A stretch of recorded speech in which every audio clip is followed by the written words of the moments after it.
우리가 살아가면서 흔히 하는 말이 있는 집, 없는 집이라는 말을 자주 합니다. 무엇이 있고 무엇이 없어서 저 집은 없는 집 사람, 거기에다가 없는 집 놈들은, 있는 집 놈들은, 이제 피차가 서로 상대적으로 무엇이 얼마나 있는지 없는지는 모르겠지만 있다 없다를 가지고 이제 표현을 합니다. 근데 문제는 무엇이 있고 얼마나 있느냐를 한번 들여다봐야 되겠는데, 오늘 잠언 29장 18절 23절을 가지고 묵시가 있느냐 없느냐, 그래서 오늘은 묵시가 있는 가정이라는 제목으로 특별히 이 어버이날에 한번 피차가 한번 묵상을 해볼까 합니다. 이 어버이날은 요즘 이제 컴퓨터가 손안에도 있기 때문에 검색을 해보면 여기저기 찾아보면 기본적으로 무엇이든 간에 자세하게 다 나옵니다. 그 중에는 좀 잘못된 것들도 있지만 대체적으로는 손안에 있는 컴퓨터를 가지고도 인터넷으로 검색 엔진으로 얼마든지 기본적인 내용은 숙지할 수가 있어요.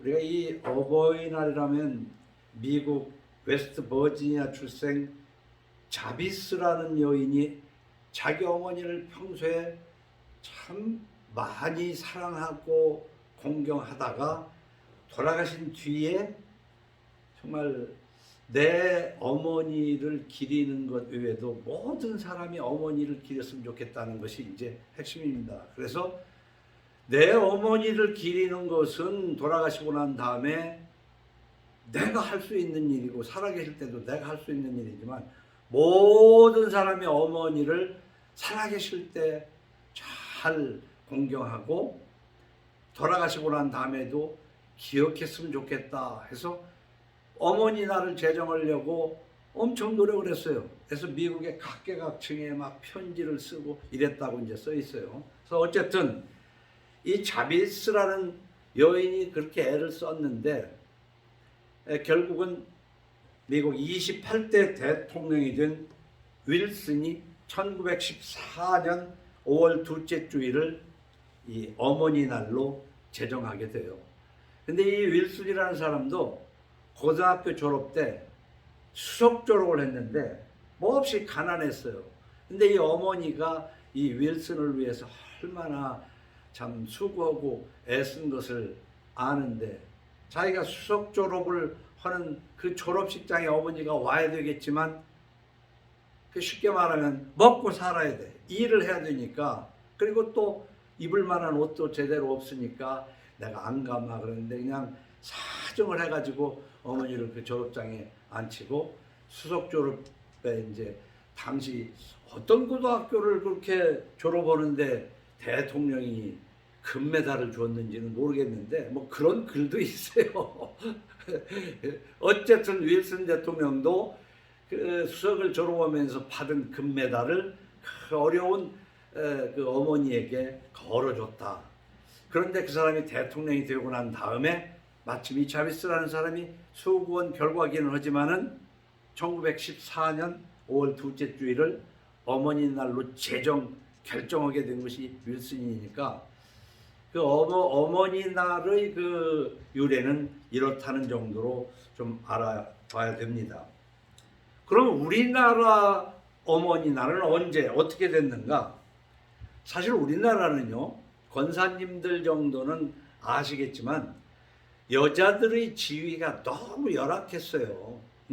그저 어떤 집이든 남편을 주인 양반이라고 할 정도고, 또 학교에서도 아이들의 그 보호자를 칭할 때 학부형 그렇게 말했어요. 학부형.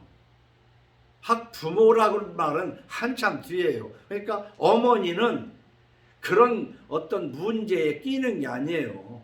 좀 나쁘게 표현하면은 부엌에서 일하고 샘가에서 빨래하고 뭐 이런 것이 전부였어요. 근데 그것이 나쁜 것이 아니고 정말 귀한 거 아닙니까? 그러나 어쨌든 어린이들 학교에서도 보면은 그 학생들의 어떤 문제가 있을 때는 학부형을 초청을 해가지고 설명하고 그 학부형이라고 얘기했어요.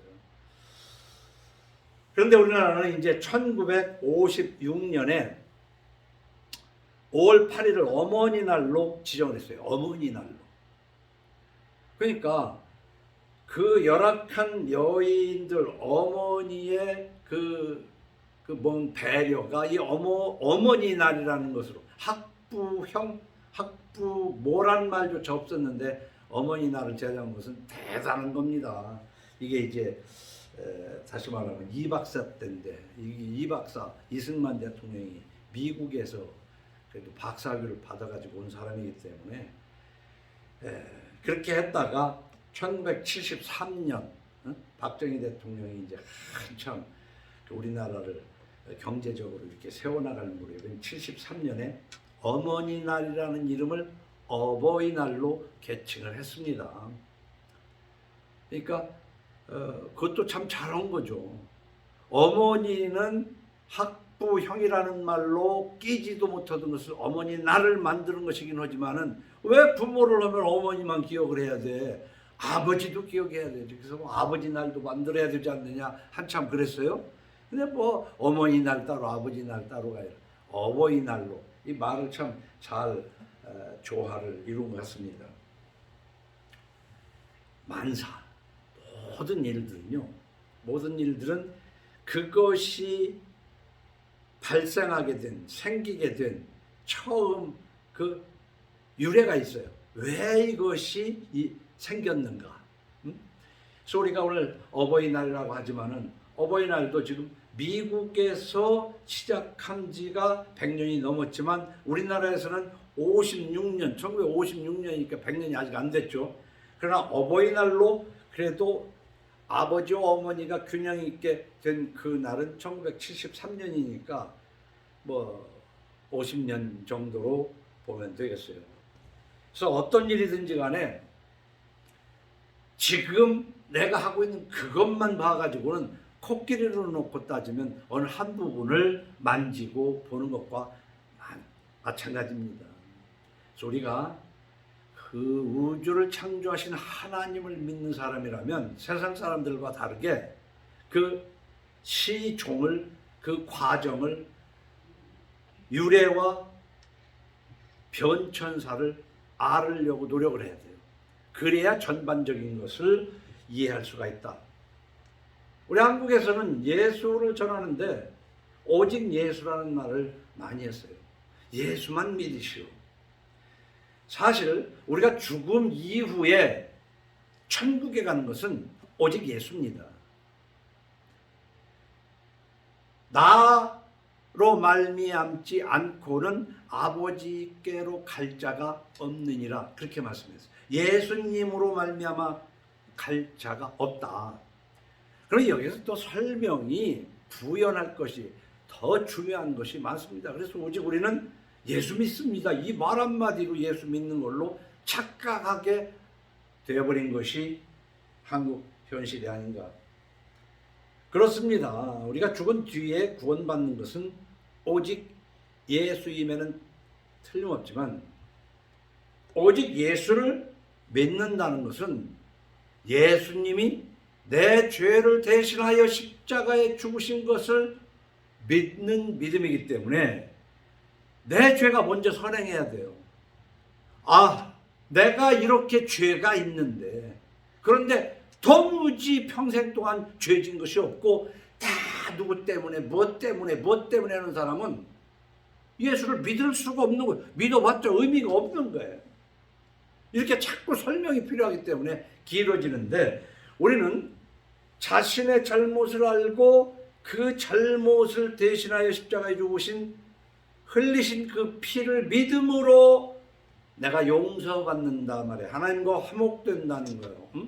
그런데 그럼 우리는 예수 믿는 사람들은 믿기만 하면 되느냐? 또 여기 함정이 있어요. 예수 믿기만 하면 된다는 거지.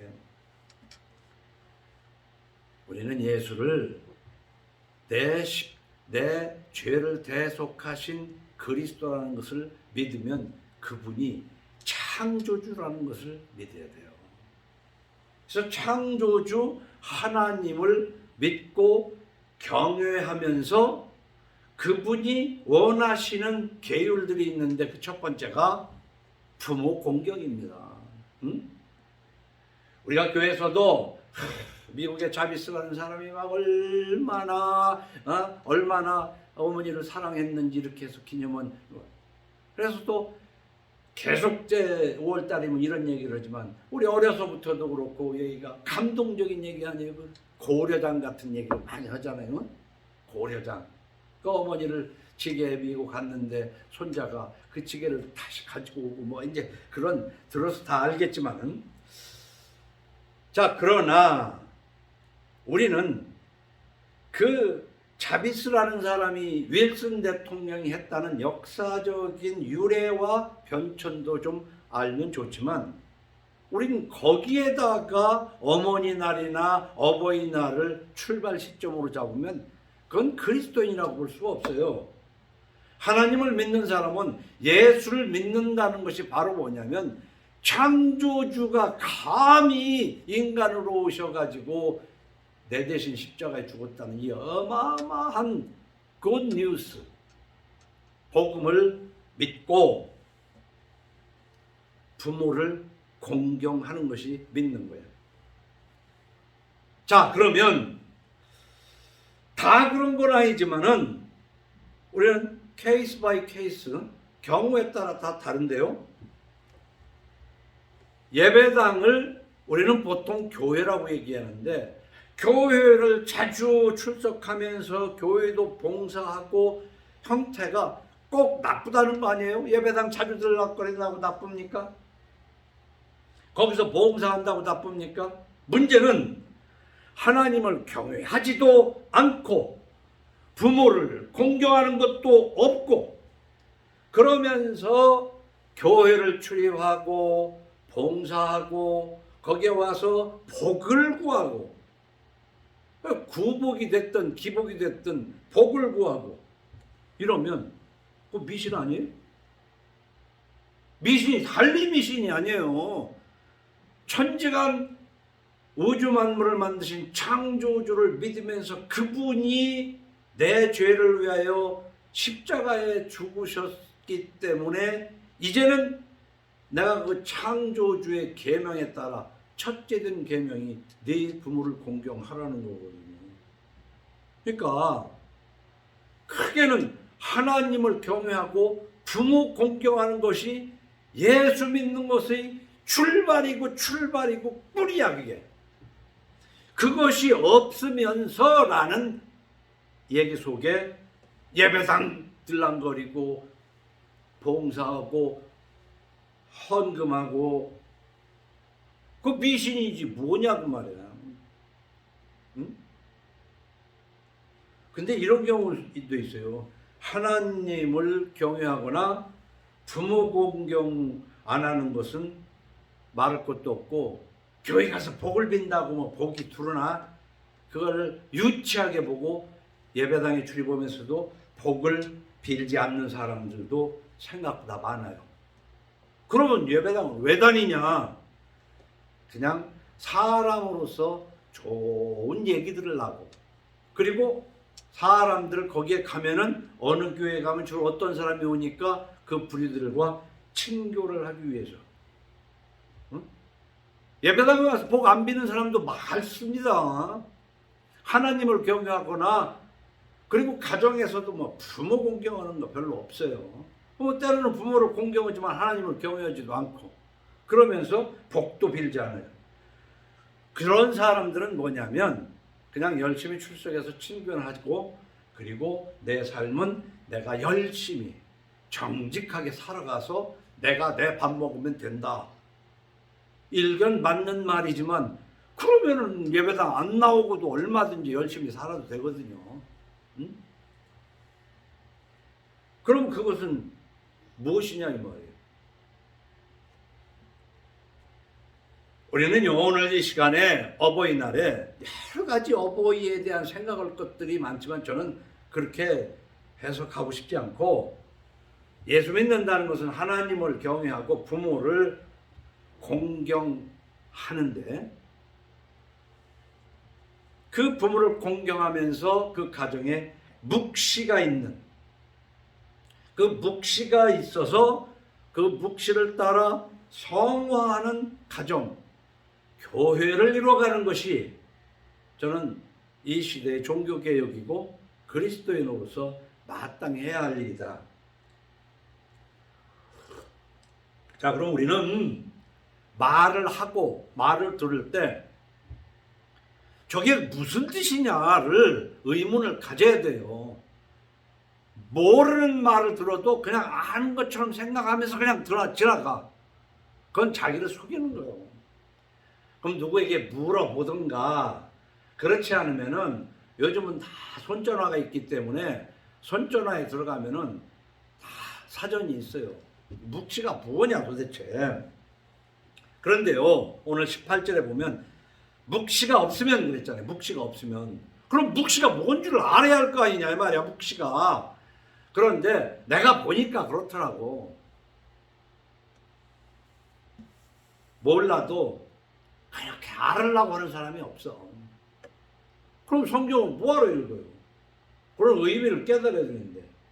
이 공동번역에서는요, 계시라고 그랬어요. 계시가 없으면 그 말이에요. 그럼 또 계시는 뭐냐? 계시는 이렇게 생각하면 돼요. 자연, 정확히 말하면 하늘과 땅의 모든 것을 보면 하나님을 알 수가 있어요.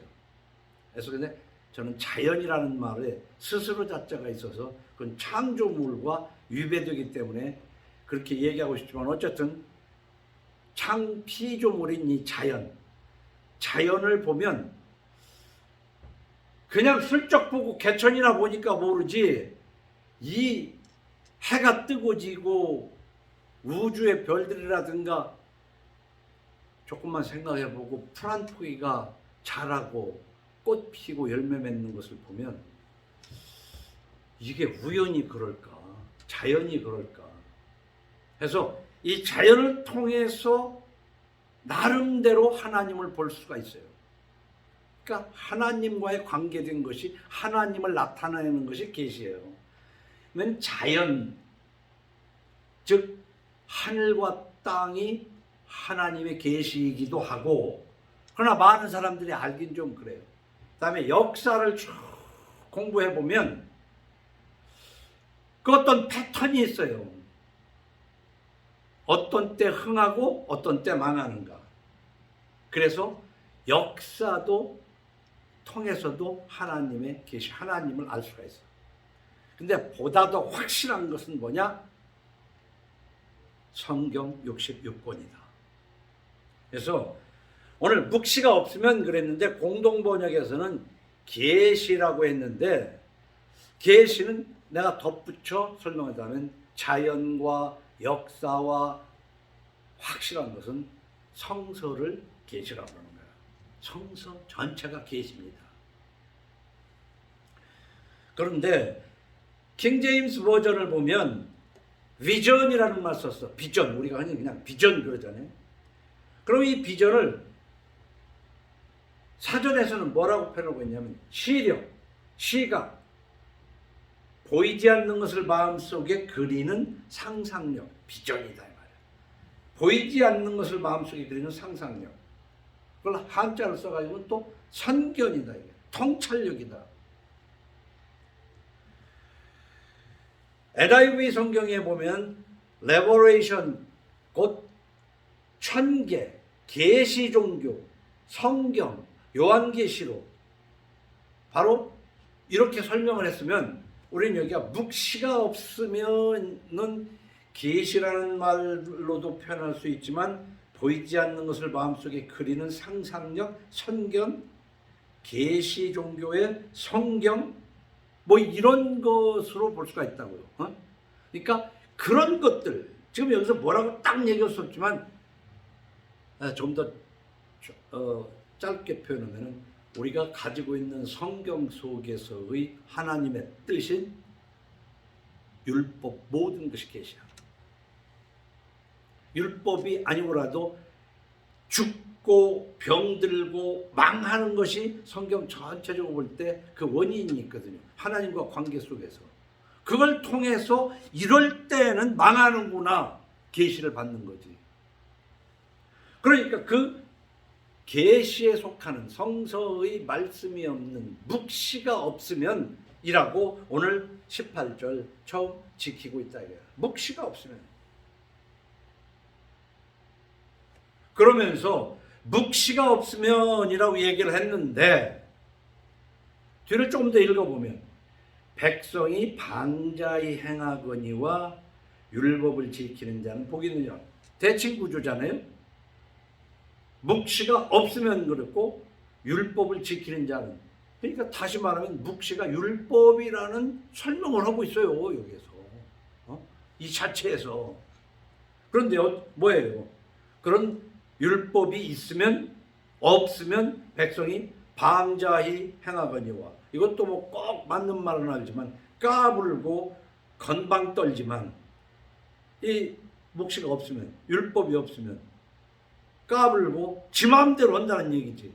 그러나 율법을 지키는 자는 안 까분다고 그러니까 쓰지도 않고 까불지 않고 겸손하기 때문에 복이 있느니라. 하나님으로부터 복을 받느니라 그런 얘기예요.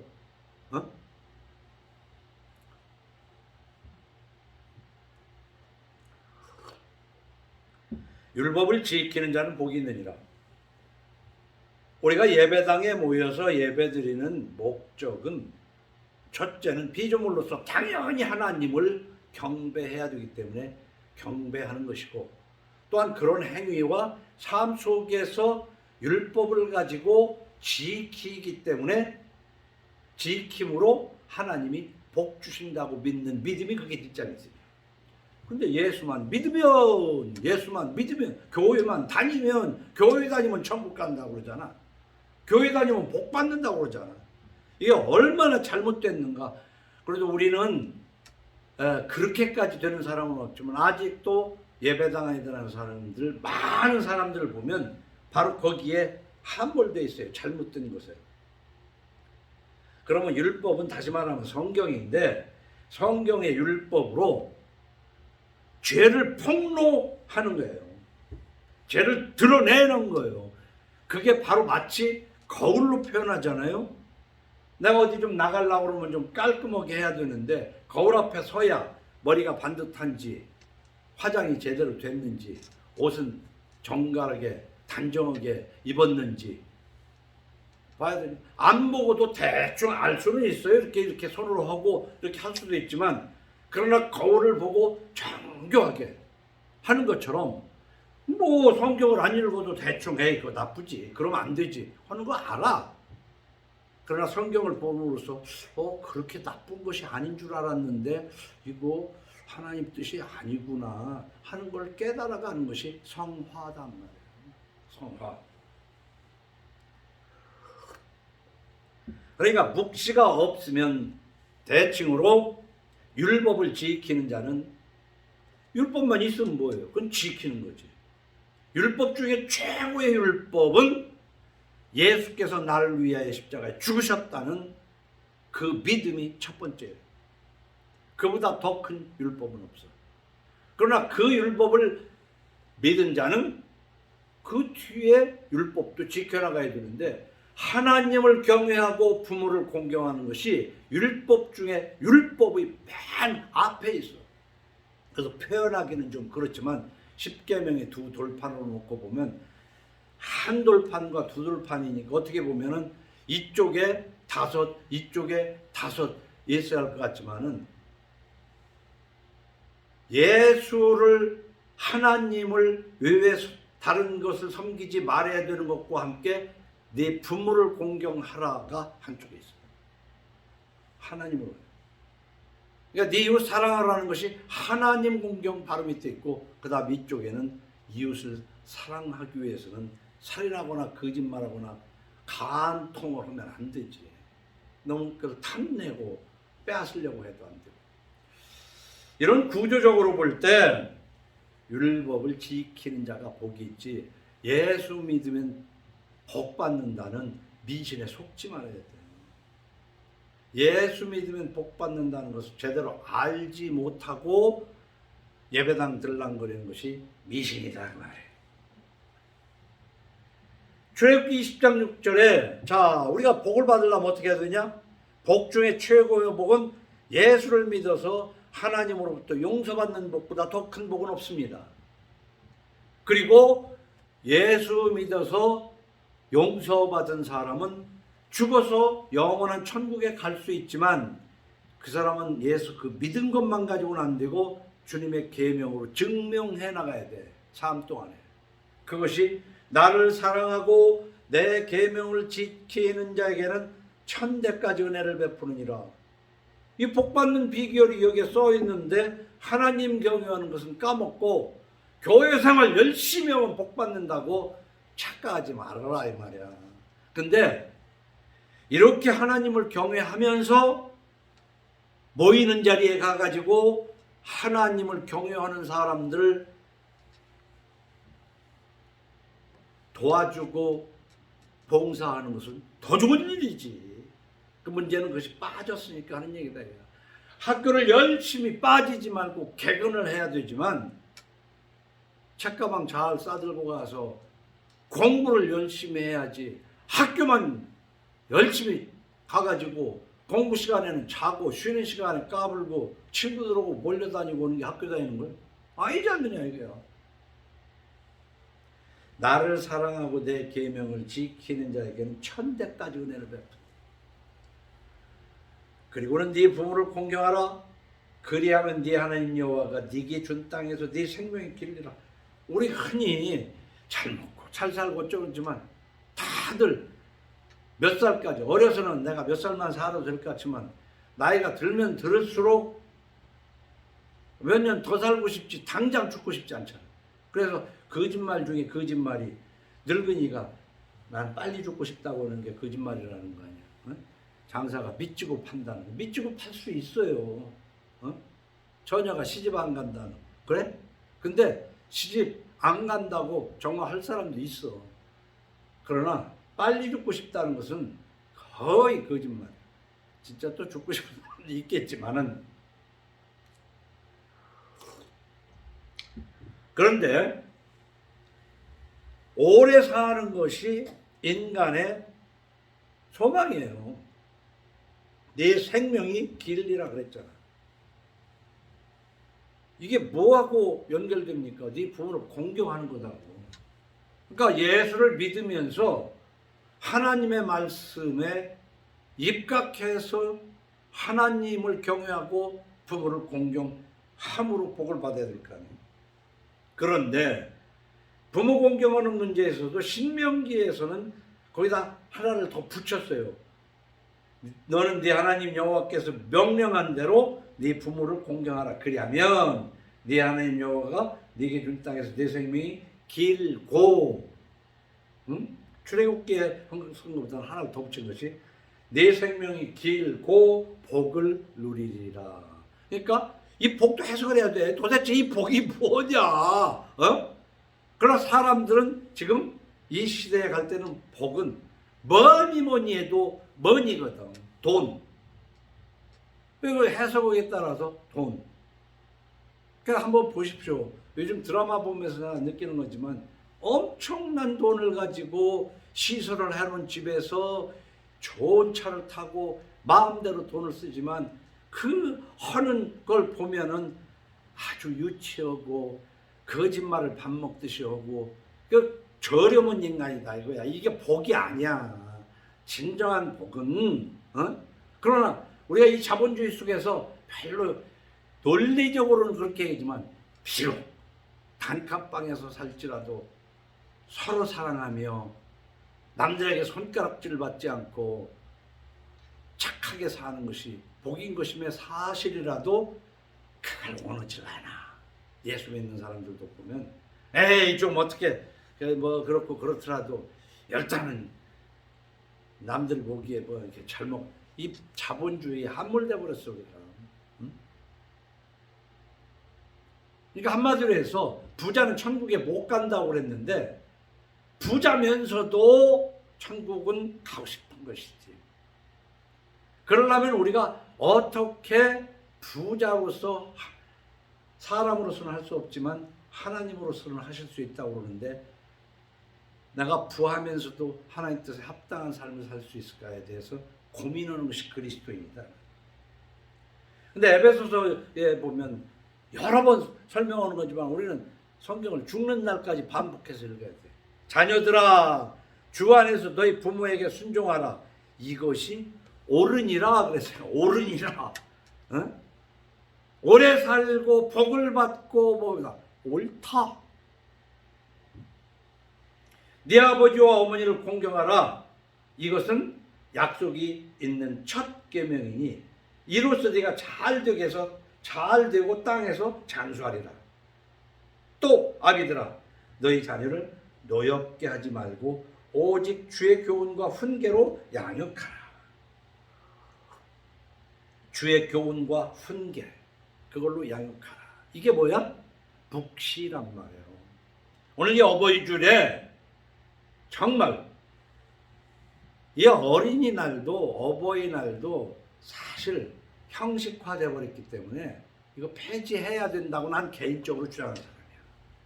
어린이날 어버이날 이렇게 안 놓은 게 뭐 필요해? 아니 오히려 현대인들 젊은이들 살아가는데 힘들어.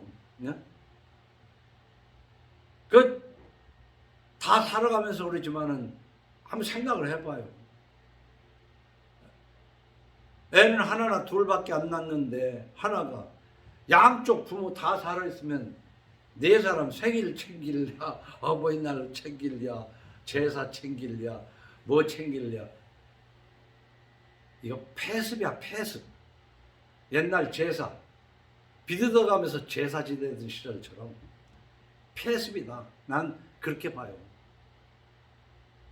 부모 공경은 평소에 할 수 있는 데까지 해야 되는 것이 날 잡아놓고 하는 것이 그 카네이션 가슴에 그 자비스라는 사람이 그 어머니 살아있는 어머니에게는 빨간 카네이션 무덤에 가서는 흰 카네이션 갖다 놓은 것을 유래해서 우리 어려서는 카네이션 그래서 그날 꽃집 하는 사람들은 대목이기를 하지만은 그럼 나중에는 이제 카네이션 값도 비싸고 뭐니까는 이제 조화로 해가지고 옛날에는 그냥 색종이로 이렇게 유치하게 만들었지만 요즘은 조화로 생화 못지않게 만들잖아요. 그래가지고 1년 12달 어디다 걸어두기도 하고 그것이 꼭 나쁜 것이라고 나 얘기하는 게 아니에요.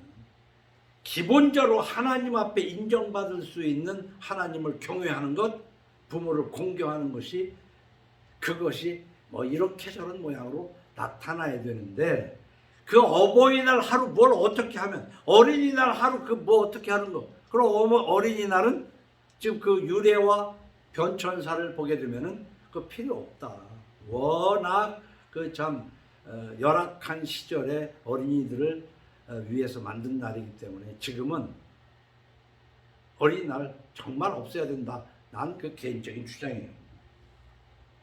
교훈과 훈계로 양육하라. 그 어버이날 그걸 생각을 해야 된다. 그 교훈과 훈계라는 것이 오늘 묵시가 있는 가정에서의 묵시 계시다. 그런데 그 다음 절 19절을 보면 종은 말로만 하면 고치지 아니하나니 이는 그가 알고도 따르지 아니함이니라. 이 말을 역으로 성립이 돼요. 종은 말로만 하면 고치지 않는다.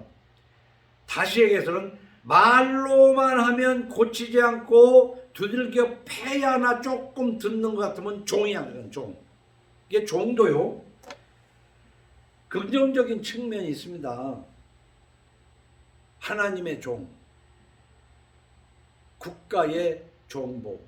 그래서 좋은 의미로 그 순종하고 겸손한 사람을 의미하지만 부정적인 측면에서 이 종이라는 것은 지금 여기서는 부정적인 측면에서 불순종하고 교만한 사람을 지금 얘기하는 거야. 불순종하고 교만한 사람.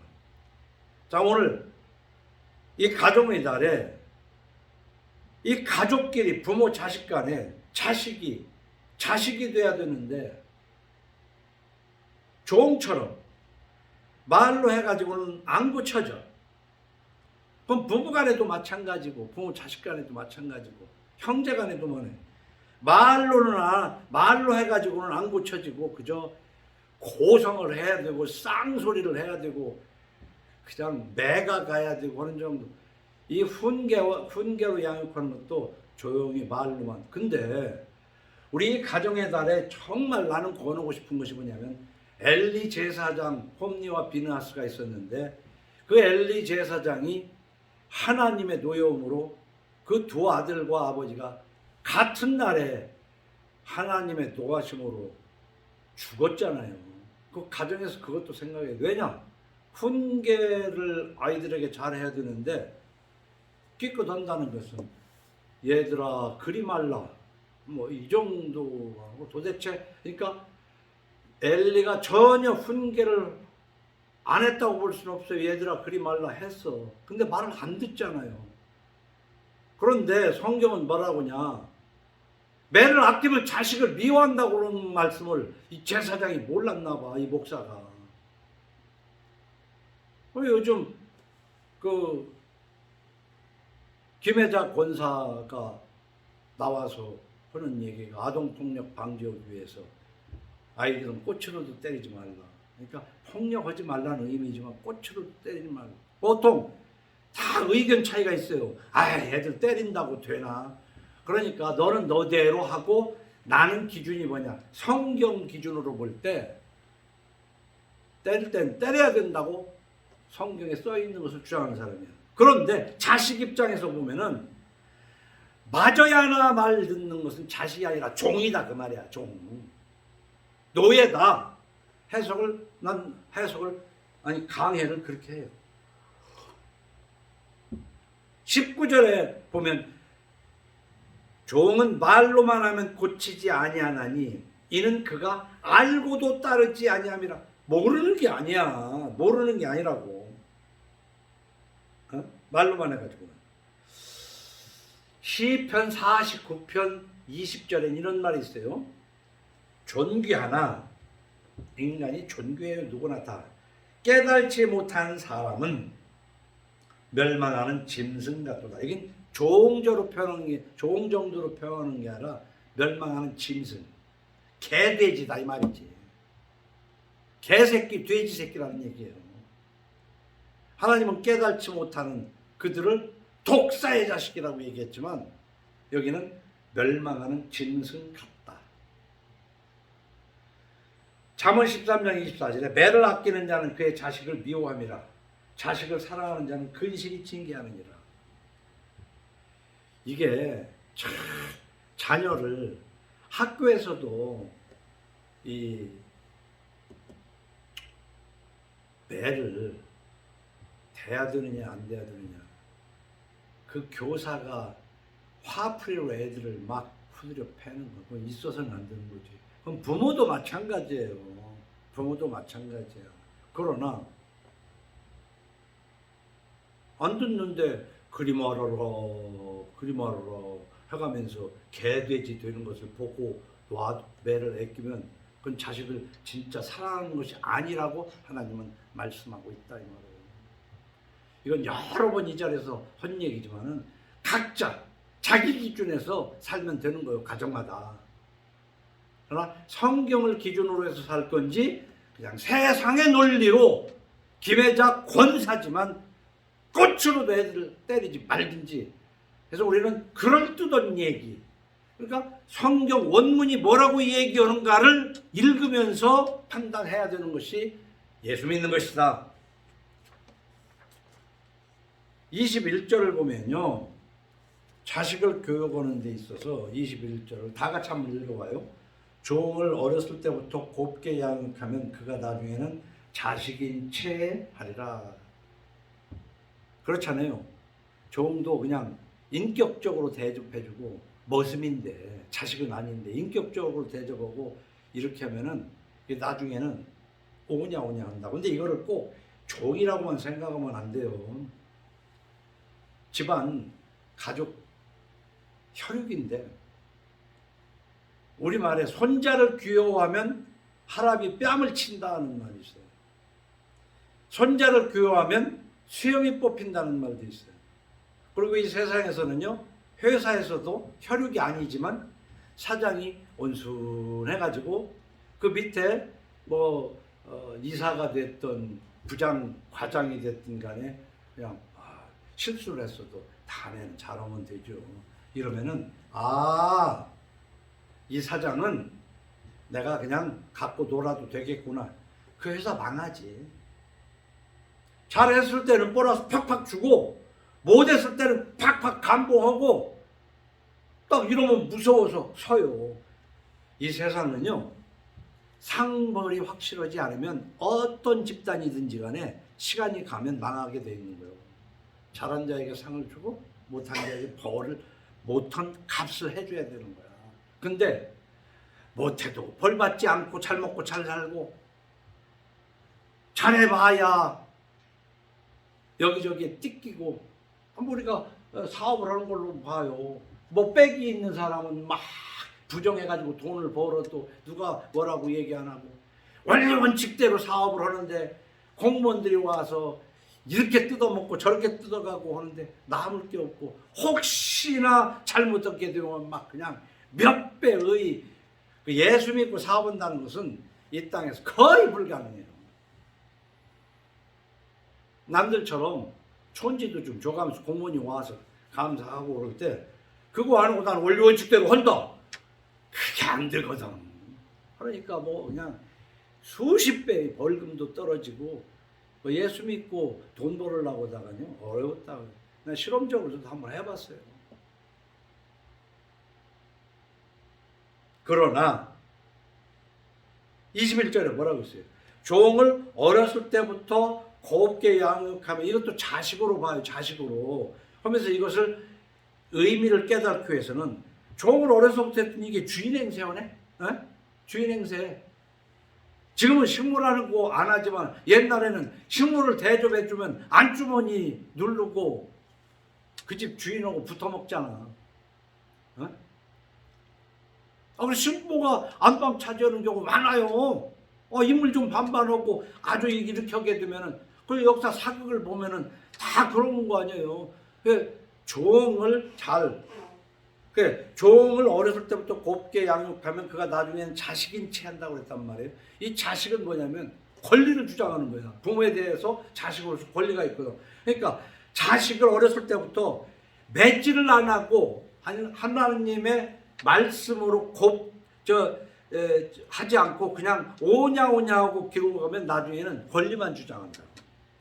이 사회가 지금 그렇게 가고 있기 때문에 정말 어버이날 때 무슨 뭐 재산을 있는 집들은 뭐 재산을 뭐 넘겨주면 되느니 안 되느니 참 웃지 못할 얘기들, 부모 자식 간에 웃지 못할 얘기들이 쏟아져 나오고 있어. 유튜브를 보면 별별 얘기 다 합니다.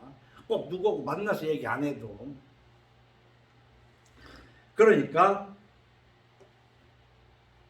그 21절에 종을 어렸을 때부터 곱게 양육하면, 그러면 제 마음대로 하게 된단 말이에요. 다시 말하면 자식도 주제 파악을 못하고 하극상을 하는 세상이 되잖아요. 그것을 이제 6.25전쟁을 이후에 태어나가지고 6, 7, 80년대 자식을 기른 사람들은 그거를 알아. 그 이전 사람들은 몰라가지고 옛날에는 어버이날 되면 뭐 그 치매 노인을 갖다가 창경원 꽃 구경하러 가자고 해가지고 곱게 입혀가지고 창경원에 가서 놀러가서 여기 앉아 계시라고 그러고 도망가는 애도 있고, 그 고려장이 뭐 했자고 그러지만 요즘은 이제 좀 다른 방법이지만은 부모들도 이제 머리싸움을 해야 된단 말이야. 자식들하고. 얼마나 슬픈 얘기야 이게.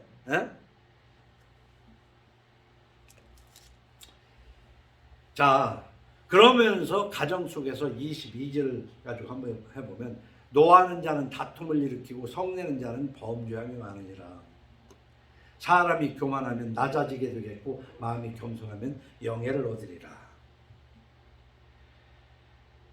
율법으로 허물을 지적하고 훈계와 징계가 없으면은 권리만 요구하는 가정이 돼요. 그래서 흔히 얘기하기를 뭔 어려운 일이 있으면 엄마가 나한테 해준 게 뭐 있다고, 아버지가 해준 게 뭐 있다고, 교회 다녀서 집사, 장로, 권사, 목사 돼가지고 부모한테 이 얘기하면 그것은 태어나지 않는 게 나아. 차라리 태어나지 않았으면 좋았을 텐데, 그래도 이 세상에는 뭐 어떻게 하다 보니까 뭣도 되고 그 참 우스운 그런 뭐죠. 그러다가 보면은 이제 말을 막 하게 돼요. 부모 자식 간에. 노하는 자는 다툼을 일으키고 성내는 자는 범죄함이 많으니라. 사람이 교만하면 낮아지게 되겠고 마음이 겸손하면 영예를 얻으리라. 바로 이 언어에 있어서 말이 조급한 사람, 그 경솔한 사람, 그게 바로 묵시가 없으면, 율법이 없으면. 그래서 율법이 없으면은 아주 막 나가요. 막 나가. 왜 막 나가냐? 무식하면 용감하다. 그래서 하나님의 묵시가, 하나님의 율법이, 성경을 쭉 오래오래 묵상한 사람은 뭘 생각을 하다가 이렇게 하려고 그러면 여기에 걸리고 저렇게 하려고 하면 여기 걸리고 하니까 어떤 면으로 보면 용감할 수가 없어요. 그런데 하나님의 말씀까지 거 묵상하지도 않고 뭐 듣긴 들었어도 그게 무슨 대수야 하는 사람은 용감하게 하고 싶은 말 막 지저대고, 부모한테도 삿대질하고, 아니면 말해도 자기 생각에서 성질 한마디 해버리고. 부모 자식도 마찬가지지.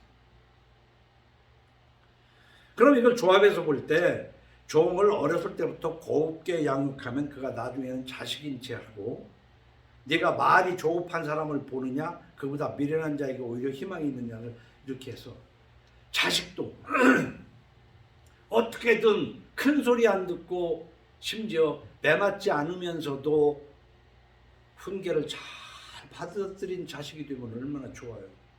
그러면 저 좋고 부모도 고상한 사람으로 만드는 거지. 근데 훈계를 해봐야 그냥 지나가고 회사에서도 사장님은 좋으니까 뭐 떼들 것도 아니고 뭐 이래가지고 그 지 마음대로 하다가 그럼 사장은 뭐가 되는 거야? 그 부모도 뭐가 되냐?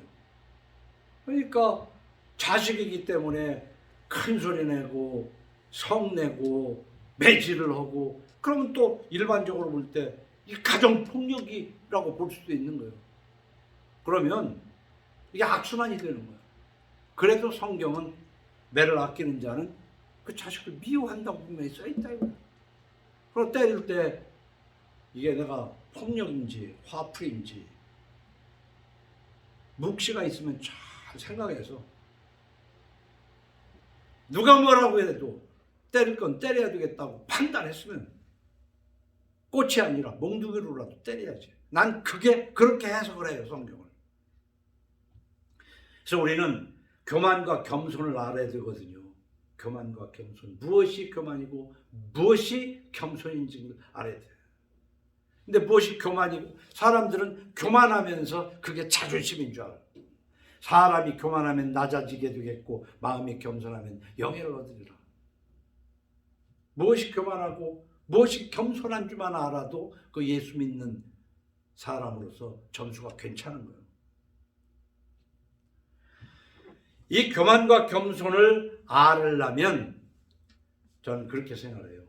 성령 충만을 기도해야 돼요. 우리가 성령을 받고 예수를 믿기 시작했지만 늘 성령 충만을 받아야 돼요. 그렇기 때문에 기도라는 것은 무엇을 먹을까 마실까 입을까 위해서 기도가 아니라 성령 충만을 위해서 기도해야 된다. 자 보세요. 에베소서 5장 18절에 술 취하지 말라. 이는 방탕한 것이니 오직 성령으로 충만을 받으라. 이럴 때 보통은 이 술만 생각을 해. 맞아. 글자 그대로 술도 되지만 모든 것. 여기 취하지 말라를 술 마셨을 때 정신이 해롱해롱 오는 그 취한다기보다는 지나치지 마라. 미치지 말라는 말로 해석하면 돼. 술 취하는 것처럼 돈에 지나치게 돈을 좋아하고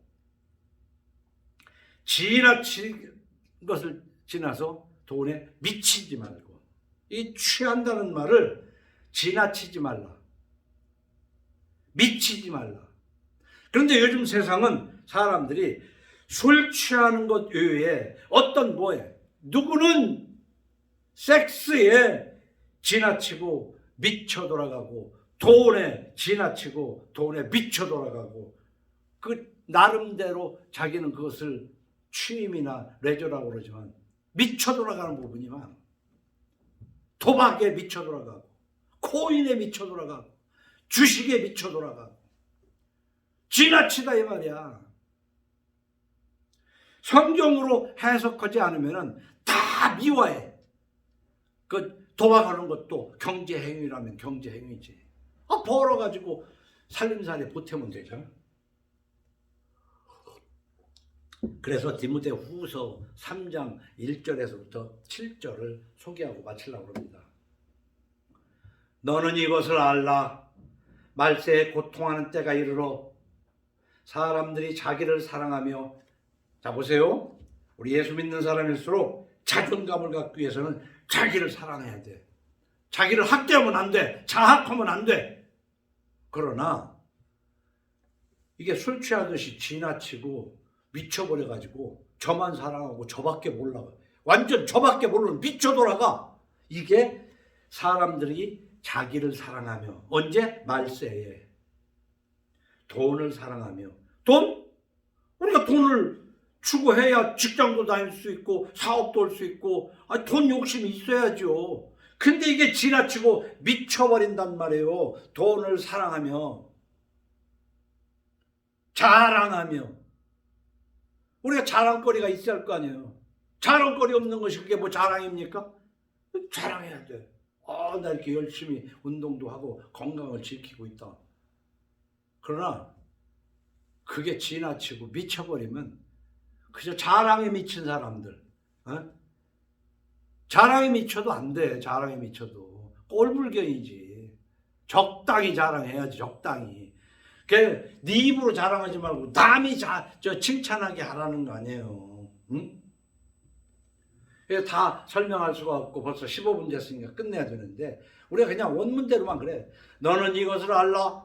말세에 고통하는 때가 이르러 사람들이 자기를 사랑하며 돈을 사랑하며 자랑하며 교만하며 비방하며 부모를 거역하며 감사하지 아니하며 거룩하지 아니하며 무정하며 원통함을 풀지 아니하며 모함하며 절제하지 못하며 사나우며 선한 것을 좋아하지 아니하며 배신하며 조급하며 자만하며 쾌락을 사랑하기를 하나님 사랑하는 것보다 더하며.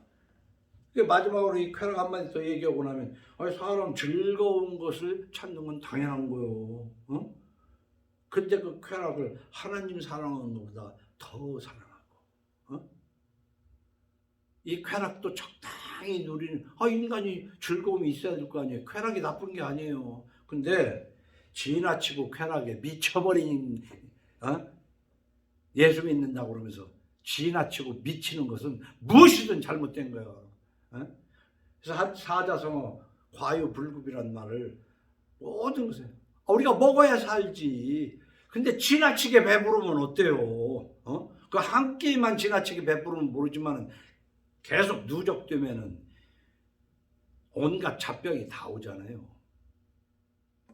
경건의 모양은 있으나 경건의 능력은 부인하니 이 같은 자에게서 네가 돌아서라. 이 돌아서라는 얘기는 뭐냐면 훈계하고 가르치고 이렇게 하는데도 웃기네. 너나 잘하세요. 그럼 돌아서야지. 그거고 언제까지나 그 싸움박질하고 살겠어. 안 그래요? 근데 싸움박질 할 것도 없고 돌아설 것도 없고 그냥 삽과 묻지 사는 거지 뭐. 그럼 그거 예수 믿는 거냐. 그들 중에 남의 집에 가만히 들어가 어리석은 여자를 유인한 자들이 있으니, 뭐 이런 걸 바꾸면 그들 중에 남의 집에 가만히 들어가 어리석은 남자를 유인한 자들이 있으니, 그 여자는, 그 남자는 죄를 중히 지고 여러 가지 욕심에 끌림 받아요. 항상 배우나 끝내 진리의 지식에 이르 항상 배워. 교회 가서, 예배당에 가서 늘 설교를 듣고 아멘 할렐루야 하고 배워. 그리고 막 성경 공부한다고 하고 배우고 다녀. 그런데 도무지 이것에 미치고 이것에 지나치고 저것에 지나치고 저것에 미치고 살아가면서 그걸 무슨 집사, 장로, 권사, 목사라고 하고 그러고 살아가냐 이 말이야. 자기를 속여가면서. 그래서 오늘 어버이 주일 가정의 달에 성령의 충만함을 받고 묵시가 있는, 그래서 성화되는 가정 되기를 주님의 이름으로 축원합니다. 잠시 기도합니다. 주님 감사합니다. 오늘도 이 화창하고 좋은 날 하나님을 예배하는 심령 위에 하나님의 성령을 충만케 하여 주옵소서. 예수님 이름으로 기도하옵나이다. 아멘.